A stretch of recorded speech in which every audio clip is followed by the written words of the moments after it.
Welcome back. Welcome back. It's your boy, better yet the man, Cody, back for another one. Gonna be reading today The Keys to Success in Life by Theodore Roosevelt, the president. Soon I'll be the president. Okay, so to start, guys, take a drink with me. I know some of you may be wondering, Cody, what happened to your cup? The other cup that you had in the last video?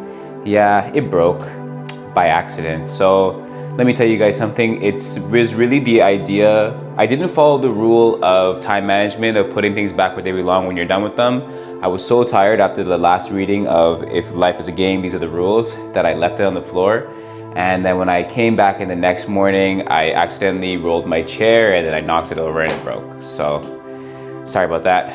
But I got my new cup. Auntie C, I love you forever. Thank you. So let's take a drink of water before we get started. So the reading of The Keys to Success in Life by Theodore Roosevelt.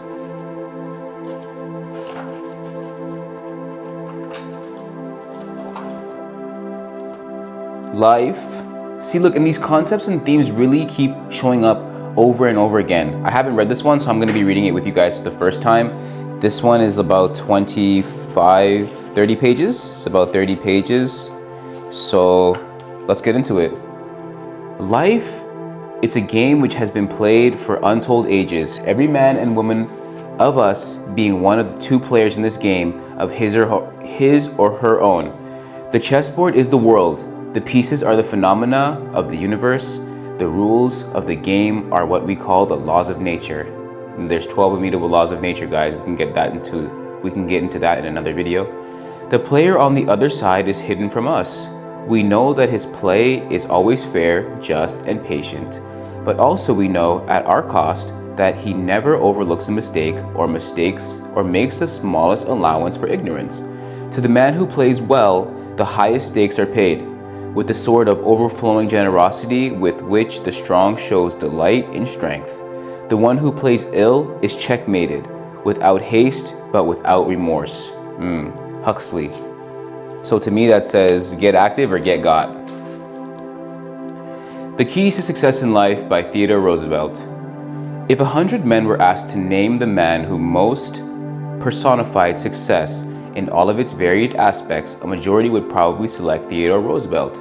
If 100 men in 10 different countries were asked to name the most prominent figure outside of their domain, most of the 1,000 would doubtless select the author of the following article. As distinguished leader, statesman, author, world arbiter, twice President of the United States, Theodore Roosevelt has more claims to preeminent success than any other man of his time. It was his especial authority, therefore, that the following article is recommended for you. Careful attention. This is by the editor. Now we begin the reading of The Keys to Success in Life. Let's go. There are many qualities which we need in order to gain success, but there are three above all, for the lack of which no brilliancy and no genius can come. And these are courage, honesty, and common sense. No one quality or virtue is enough. Vigor, honesty, sound judgment, all are needed in order to succeed. The practical man is merely rendered more hurtful by his practical abilities if he employs it wrongly, whether for ignorance or for a lack of morality. While the doctrine, this man of mere theories, whether written or spoken, is useless if he cannot also act. So this is telling you, be a doer, not just a hearer. To win success in the business world, to become a first-class mechanic, a successful farmer, an able lawyer, a doctor, means that the man must devote his best energy and power through long years to achieve his end. There never have been, these old-timey books, they read different, There never has been devised, and there will never will be devised any law which will enable a man to succeed, save by the exercise of these qualities which have always been the prerequisites of success. The qualities of hard work, keen intelligence, of unflinching will, Each man will find the chief factor in determining his success or failure in life is a sum of his own individual qualities. In the last resort, the man who wins now will be the man who has won always. The man who can win for himself. Do not make the mistake of thinking that it is possible ever to call in any outside force to take the place of a man's own individual initiative. A man's individual capacity to do work worth doing is only through labor and painful effort, by grim energy and resolute courage, that we move on to better things. Therefore, I ask of you the straightforward, earnest performance of duty in all the little things that come up by day in business, in domestic life, in every way. And then when the opportunity comes, if you have been successful with the lesser things, I know you will rise to the level of heroic deeds. I'll read that part again. In every way, so it's like how you do something is how you do everything. And then when the opportunity comes, if you have been successful with the lesser things, I know you will rise to the level of the heroic deeds. Two kinds of success. As to the kinds of success, two kinds at least stand out in bold contrast. There is a success that brings with it the seared soul, the success which is achieved by wolfish greed and vulpine cunning, the success that makes honest men uneasy or indignant in its presence. Then there's the other kind of success, the success which comes as a reward of keen insight, of sagacity, new word learned today, sagacity, Sagacity, of resolution, of address, combined with unflinching rectitude of behavior, public and private.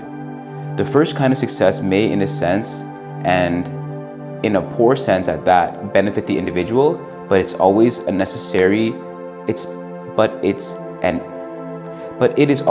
necessarily a curse to the community. Right, I'll read that again. The first kind of success may, in a sense, and a poor sense at that, benefit the individual, but it is always and necessarily a curse for the community. Right, whereas the man who wins the second kind as an incident of his winning becomes a beneficiary to the whole community wealth. Great fortunes have been won by those who have taken the lead in our phenomenal industrial development, and most of these fortunes have been won not by doing evil, but in the incident to action which has benefited the community as a whole. Absolutely, that's what I'm understanding, that the real wealth is helping the community, helping others. That's why I read these books on camera, even though sometimes I stumble across these old-timey texts. It's because we have to create something for the community. We have to build something larger than ourselves.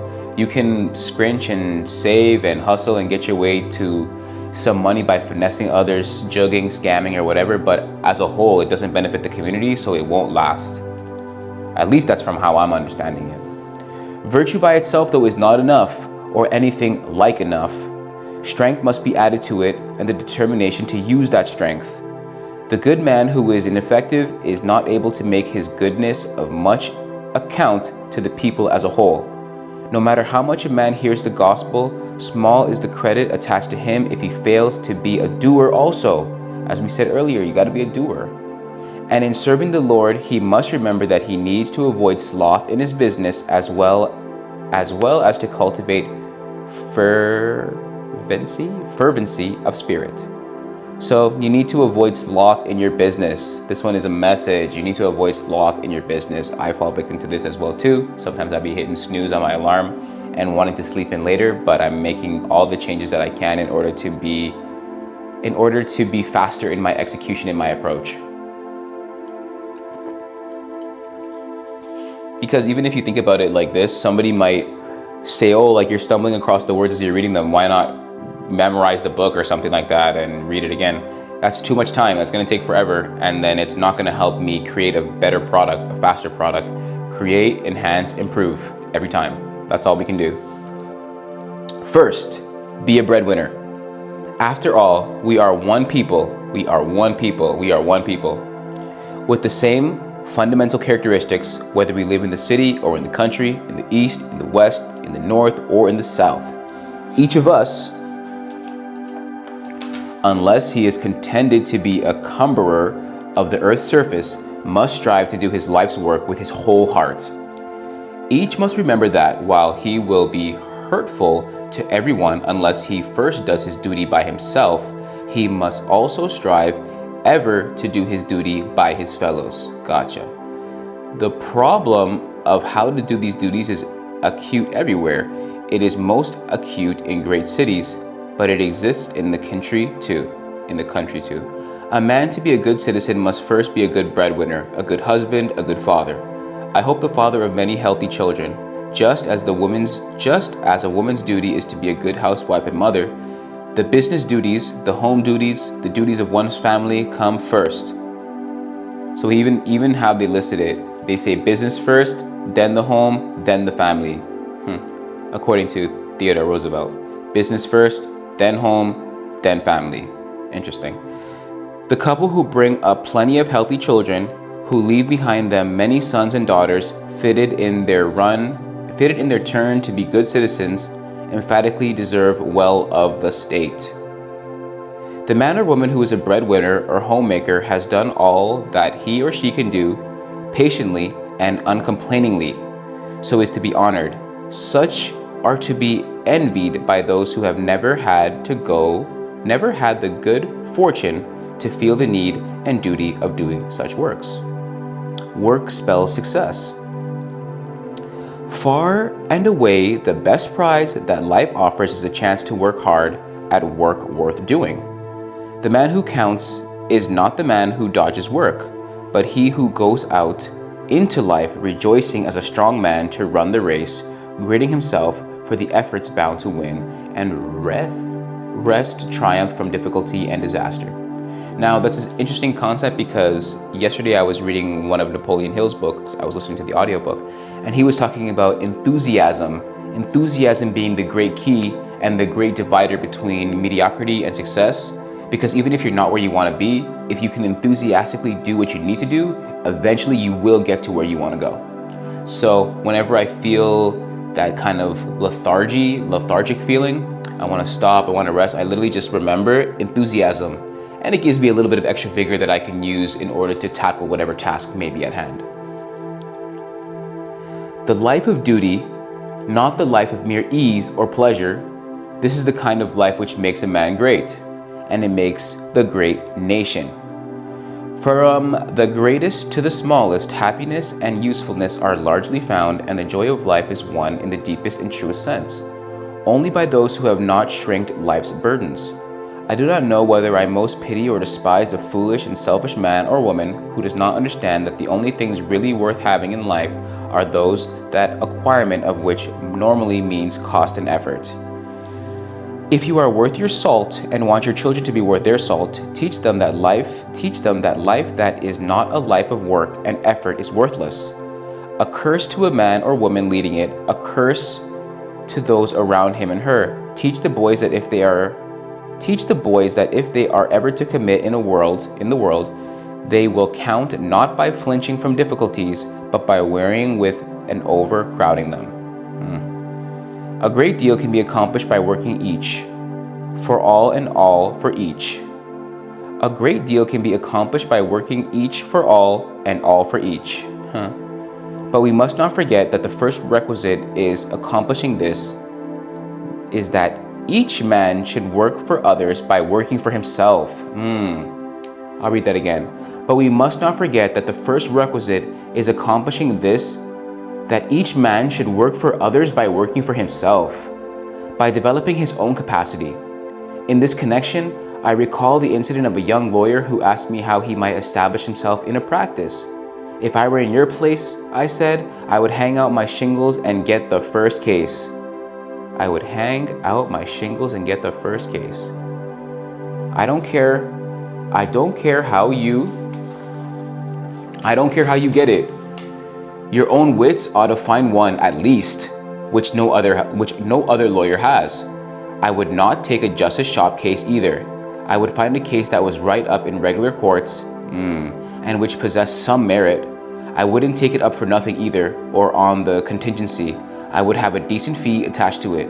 In other words, I would have as many respectable features attached to the case as possible under the circumstances. Having gotten the case, I would try it as if it were the last case I ever expected to have or which would ever be in the courts. I would not make a nuance of myself, even though you know enough to avoid that. But you can be so persistent that you will win the respect of everyone who is anyways comes in connection with the trial. Put all of yourself into the case. Get every side of it and avoid all things. Get every side of it and above all things hammered into your client by the force of your action that your integrity is above reproach. When you get done with the case, you will have a reputation by many lawyers devote years to obtain. You will find that a second case is certain to come to you, whether you lose or win the first one. I would treat the second case just as I did the first one, live and act as if there were never such a case in existence before, and master it, just as you are required to master the studies at law school. If you find yourself weakening at all, use your spur whip until you have created an enthusiasm, there's that word again, and until you have created an enthusiasm in your work that imparts itself to clients, courts, and juries and results in your victory. Go at the third case the same way, and for a matter of that, as your patronage increases, give the same treatment to all your cases. You will create confidence in yourself that will ensure you a constant practice. You will grow to love your work and your clients. Once secured, will never leave you. It may be worthwhile knowing that this plan worked for the young man put into practice and won his first case on a technical point, which all the other lawyers had overlooked. Work for work's sake.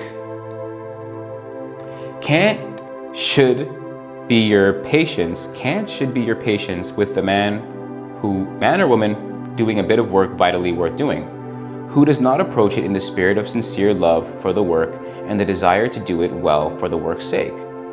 Doubtless most of you remember the old distinction drawn between the two kinds of work, the work done for the sake of the fee and the work done for the sake of the work itself. Let's take a brief moment right here.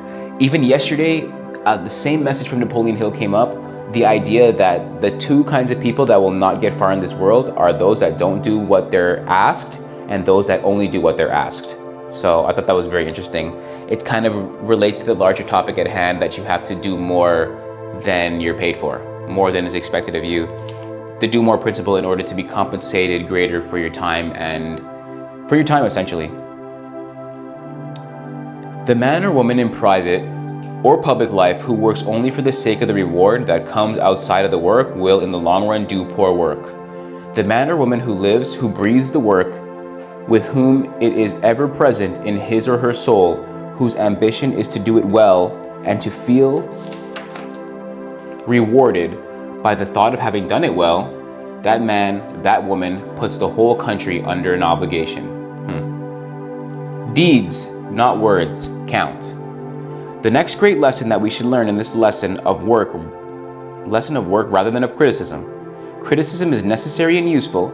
It is often indispensable, but it can never take the place of action or be even a poor substitute for it. The function of the mere critic is of the very subordinate usefulness. It is the doer of deeds who actually counts in the battle of life, and not the man who looks on and says how the fight ought to be fought without himself sharing the stress and the danger. Agreed. Forget the negativity and forget the critics. The doer is better than the critic, and the man who strives far above the man who stands aloof, whether he stands aloof because of pessimism or because of sheer weakness. To borrow a simile from the football field, the game must be played fair. There must be no shrinking, and success can only come to the player who hits the line hard. It's not the man who sits by the fireside reading the evening paper and saying how bad our politics and our politicians are who will ever do anything to save us. It's the man who goes out there in the rough hurly-burly of the caucus, the primary, and the political meeting, and there faces his fellows on equal terms. The real service is rendered not by the critic who stands aloof from the contest, but the man who enters into it and bears his part as a man should, undeterred by the blood and the sweat. It is a pleasant but dangerous thing to associate merely with cultivated refined men of high ideals and sincere purpose to do right, and to think that one has done all the duties by discussing politics with such associates. It is a good thing to meet men of this stamp, of course. Indeed, it is a necessary thing, for we thereby brighten our ideals and keep in touch with the people who are unselfish in their purpose. But if we associate with such men exclusively, we can accomplish nothing. The actual battle must be fought out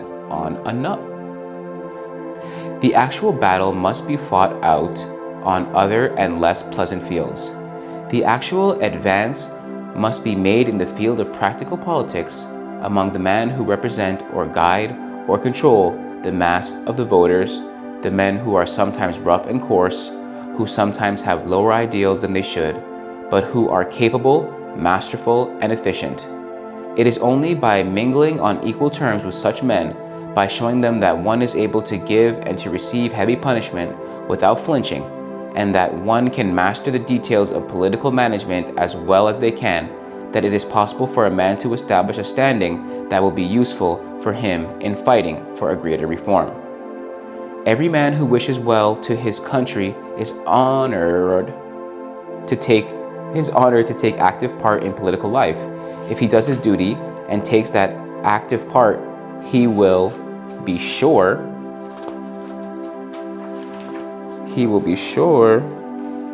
occasionally to commit mistakes and be guilty of shortcomings. For these mistakes and shortcomings, he will receive an unmeasured denunciation of the critics who commit neither, because they never do anything but criticize. Nevertheless, he will have the satisfaction of knowing that the salvation of the country ultimately lies not in the hands of the critics, but in the hands of those who, however imperfectly, actually do the work of the nation. Say less. I would not for one moment be understood as objecting to criticism, of course, or failing to appreciate its importance. We need fearless criticism in our public men and public parties. We need unsparing condemnation of all persons and all principles that count for evil in our public life. But it behooves every man to remember that the work of the critics, important though as it is of secondary importance, exactly. And that in the end, progress is accomplished by the man who does the things, and not by the man who talks about how they ought to be done. In the unending strife of civic betterment, small is the use of those people who mean well, but who mean well feebly. The man who counts is the man who is decent and who makes himself felt as the force of decency.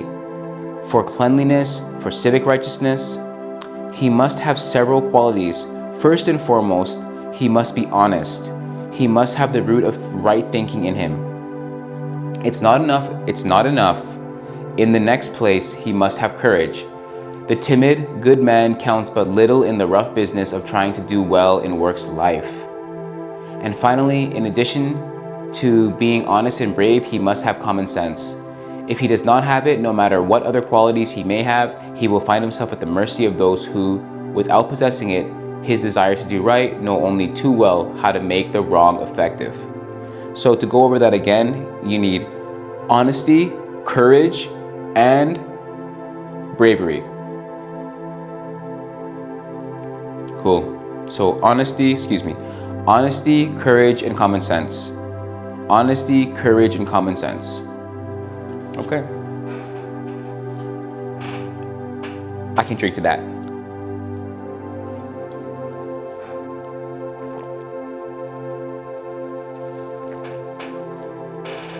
Honesty and efficiency, both are needed. It's not difficult to be virtuous in the cloistered and negative way. Neither is it difficult to succeed after a fashion in active life, if one is content to disregard the considerations which bind honorable and upright men. But it is by no means easy to combine honesty and efficiency, and yet it is absolutely necessary. In order to do any work really worth doing, it's not hard, while sitting in one's study, to devise admirable plans for the betterment of business, politics, or social conditions. But in practice, it too often proves very hard to make as much plans work at all, no matter how imperfectly. Yet the effort must continuously be made under penalty of constant retrogression in our political and business life. So in our country, with its many-sided, hurrying, practical life, the place for cloistered virtue is far smaller than the place for the essential manliness.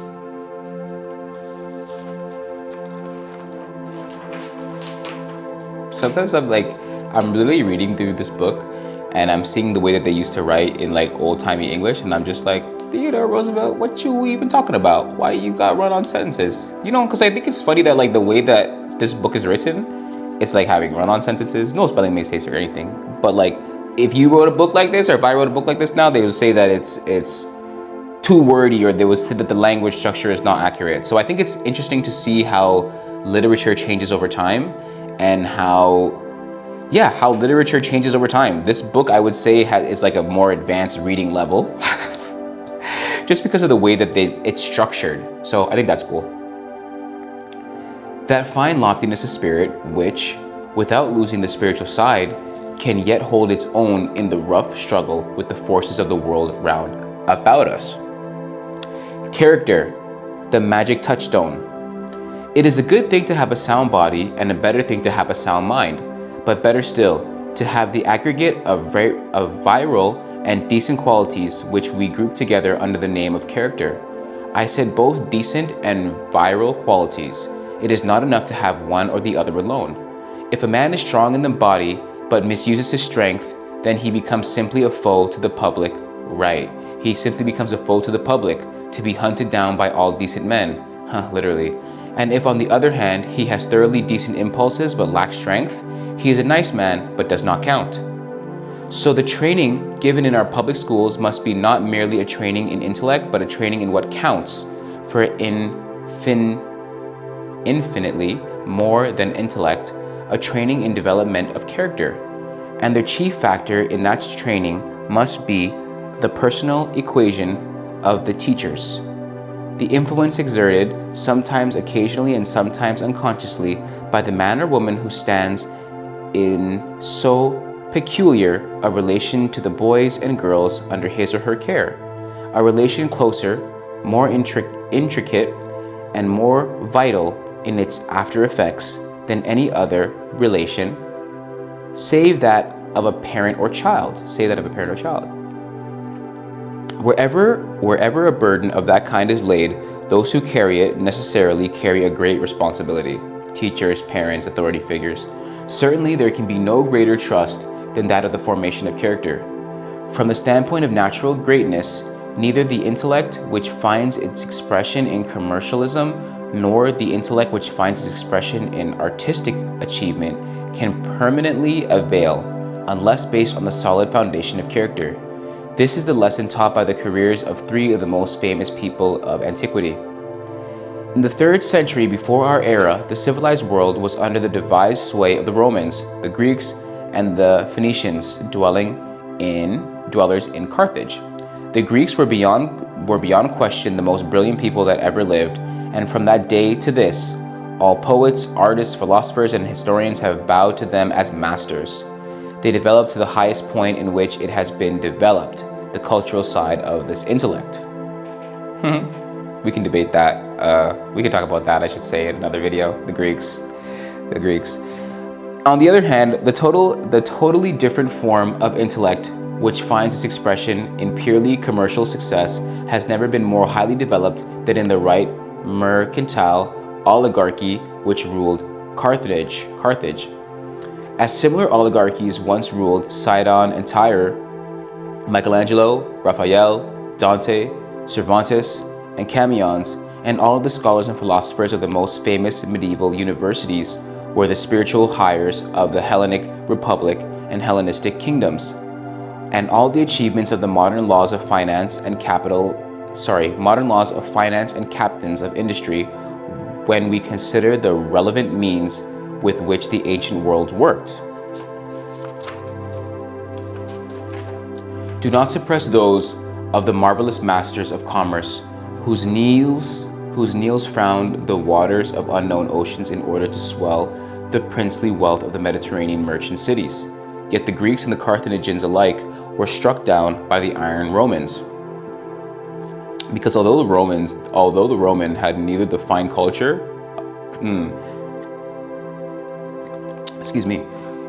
although the Romans had neither the fine culture of the one nor the commercial genius of the other, he possessed what both of them lacked, the grim strength of character which showed itself in scorn of mere luxury, in sense of duty and in common wealth, in power to command and to obey, and in the unshaken fortitude and endurance which enabled him to wrest ultimate triumph out of the immediate disaster. Courage, honesty, and common sense. All three are vital to success. So that's our lesson, right? Courage, honesty, and common sense are vital to our success. Under present-day conditions, character needs, of course, to show itself in different fashion. Nevertheless, it is as vitally necessary as ever to the well-being of the nation. If a man of wealth and social standings grow idle and luxurious, if they shrink the performance of the duties of the people which their position ought to entail, if they lose their sense of patriotism, and whether at home or in some alien city, lead lives devoted to soft and vicious self-indulgence, why, if such a case, no cultivation of mind, no adroitness in financial transactions will avail to save them from the contempt of all those who respect is best worth having. This book is literally so old that some of the words are gone. I don't know if you can see from the video, but it's literally like the staples from where the book was bound, even rusted through the pages. Of course, corruption in any form, whether it's in the world of politics or in the world of business, represents an offense against the community of so grave of character that the offender should be hunted down as a criminal. And the greater his ability to succeed, the greater is the wrong he has committed. So the greater the scammer, the greater the wrong. And the heavier should be his punishment. The sneering indifference to or connivance at corruption is almost as bad as corruption itself. Honesty, rigid honesty, is a root virtue. And if it's not present, no other virtue can atone for its lack. That's so true. Guys, I literally became more honest in my life and being truthful in the way that I feel and the way that I speak. And it really has changed my life. It really makes things so much easier when you're honest with people and you just tell them what you want, what you're looking for, what you feel. So that way it allows people to make their own judgments and distinctions, whether they want to deal with you or not. And it leaves you the burden, like it eliminates the burden from you of having to navigate a lot of complex social dynamics. If you ask me, we need the virile, positive virtues. These all essential virtues ought not to be, and in the thoroughly healthy community are not of exceptional type. A republic can prosper although the average man is not intellectually brilliant, but it cannot prosper if the average man becomes infirm of mind and soul, if he fears hard work and cares only for the easy avoidance of whether is rough or unpleasant, or if, although the master temperament, he seeks to rise in ways that represent unscrupulous wrong to his weaker and less fortunate fellows. Only that man is a good citizen who fears no honest labor and who is not ashamed to earn his livelihood in the most honorable fashion, who is thoroughly able to guard himself from any wrongdoing by others, but who scorns to do wrong to any man, and who realizes that each of us owes a duty to another as well as to himself. There are no ordinary, homely, commonplace workday virtues, but they are all essential virtues, for they are the virtues that in their sum make character. The state cannot prosper unless the average man can take care of himself. That's so true. The state cannot prosper unless the average man can take care of himself, and neither can it prosper unless the average man realizes that in addition to taking care of himself, he must work with his fellows with good sense and honesty and practical acknowledgement of obligation to the community as a whole. There must be idealism, and there must be a practical efficiency, or the idealism will be wasted. We need some bounds. We need sound minds. We need sound bodies, and we need sound minds in our bodies. But more than either mind or body is character. Character into which many elements enter, but three above all others: courage, honesty, and common sense. If the ordinary man or woman of the Republic have character, the future of the Republic is assured. But if its citizenship, rugged, strength, and fealty of the common welfare are lacking, then no brilliance of intellect and no piled up material prosperity will avail to save the nation from destruction. Both efficiency and idealism needed for solid character. The one thing I wish to see avoided in this connection is the division of our people into two camps. Agreed. The camp of those who know how to have the strength of character to do things, but who do them crookedly, and the camp of those who have excellent purpose and no power to achieve them. I am not in the least interested in virtue that is only virtue in the abstract. Same. I want to hold up to you nothing in the way of an ideal that you cannot live up to. If you have got in you the right stuff for your true manhood. That is why I want to dwell upon the need of your combining the qualities of both idealism and efficiency in order to build strong character. First, efficiency. Remember that you cannot do good to anyone unless you can pull your own weight, right? And no amount of lofty ambition will atone in the least if you have not the practical efficiency that will make you count among your followers. I don't care in what line of work you make the effort, you cannot be a benefit for the standpoint of those with high aspirations until, in addition to the high aspirations, you develop the trait that will enable you to put them into effect. So your high aspirations are nothing unless you have the action and the wherewithal to get it done. If I were speaking to you, If I were speaking to you as I would to politicians, for instance, I would say that you would be perfectly worthless in politics if you did not have a lofty purpose, but that you would also be utterly worthless if you did not possess the necessary physical and moral robustness to do more than meet other men like yourself in politics and say, hey, how nice would it be to have a lofty purpose realized in our national life? If you go into politics with the idea that merely because you have,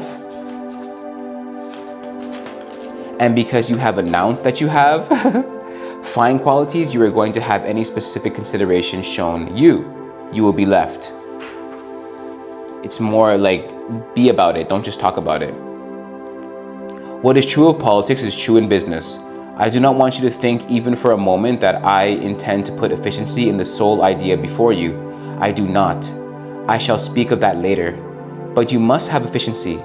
You cannot do good to anybody as a business or professional man unless you make your business succeed. You cannot take care of those who work for you unless you are such a good businessman that there will be something that you have to divide with them. If you do not earn anything, you cannot divide it, because there's nothing to divide. If you take up newspaper work, unless you can make the newspaper which people will read, then it does not make any difference what you write in it. Someone has to go read it, or else the writing does not do any good. I could extend the comparison beyond the newspaper field. I could extend it to the pathetic portion of the brotherhood of authors. I am one of them, one of the authors myself, not one of the pathetic portion though, who keep writing to me and explaining that they have written poems or essays or novels of such unexampled excellence of purpose, but that nobody will read them. Then the poor, good people usually ask me to get them read or tell them how to get them read. There is not any answer that I can make, except to make their writing interesting, which, although excellent advice, is a little too much to meet the needs of this case. What is true of the man with the newspaper is true of the businessman. It is true of the public servant. It is true of every relation to life. You must be efficient.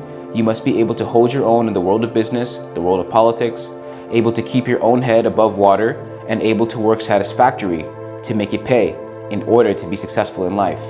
If you do not, you can't be good to others. First of all, you must be efficient. You must be efficient. This is something that I'm working on, is getting more organized so that I can be more efficient and not spending time wasting looking for things, reorganizing documents, that kind of stuff. Also, you must never forget for a moment that so far from the doctrine of efficiency being a base theory, it is a vital doctrine, the doctrine vital to good in this country. If everyone would keep that in mind, they would appreciate better what I regard as one of the cardinal doctrines that should be preached in this country, the doctrine that we should never penalize efficiency, that the line we should draw on business is on conduct and not on size. Interesting. The line that we should draw and what we draw should discriminate against is misconduct in any phase and not efficiency. If the efficiency is gauged by misconduct, then strike it, but strike it incidentally, not as efficiency, but as misconduct. If a man is any way owns of his business, succeeds in swindling to sharp practices to get him under the law, if he can, get at him by public opinion. If you cannot, get at him under the law. Mod ting. Let me read that again. If a man in any way owns his business, success to swindling to sharp practices, get at him under the law if you can, and get at him by public opinion if you can't get to him under the law. So Roosevelt saying that if you catch the finesser, if you catch the scammer, whatever, if you can't get to him by the law, get to him by the court of public opinion. So I think that's interesting because I see a lot of YouTube creators that make content exposing people if they can't get the law involved. So I think that's interesting because if you can sway the court of public opinion, you got them.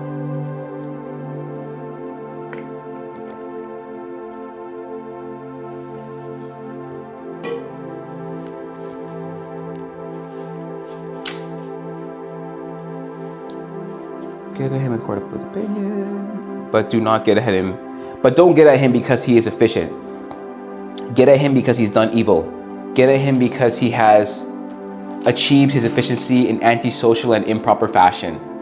But one of the hardest things to do is to make men understand that efficiency in business does not atone for business immorality, and that morality, good intentions, decent conduct altogether do not atone for efficiency. You must have both traits. I am always tempted to illustrate what I mean by referring, simply because it's so easy to understand and so clear to army experiences.